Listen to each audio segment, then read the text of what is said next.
அனைவருக்கும் வணக்கம். கவிதை. நான் வீழ்வேன் என நினைத்தாயோ? இயற்கை வளம் பூண்டவள், இந்து சமுத்திரம் கண்டவள், ஈன்ற பிள்ளைகள் 140 கோடி. இந்தியா என்பது எம் பெயராகும். நிறம் வேறு, மொழி வேறு, நிலக்கூறு பல நூறு.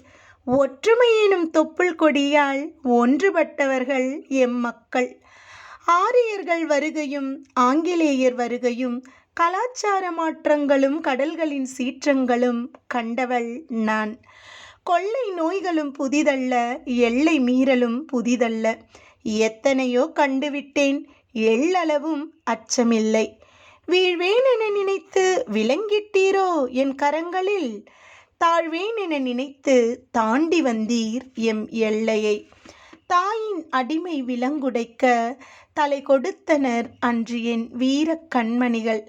தலை நிமிர்ந்து நிற்கின்றேன் இன்று நான் சுதந்திரவானில். 77 ஆண்டு கடந்து 78 அடி வைக்கிறேன்.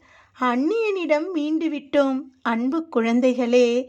எனக்கு மூவண்ண பட்டு கட்டி பூக்களால் அலங்கரித்து கொடியேற்றி கொண்டாடும் இளைய சமூகமே.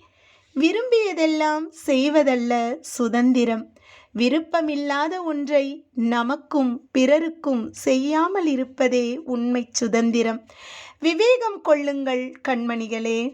என்னை தாழாமல் காத்திட 140 கோடி பிள்ளைகள் இருக்க நான் வீழ்வேன் என நினைத்தீரோ? வீறு கொண்ட தாயடா நான்.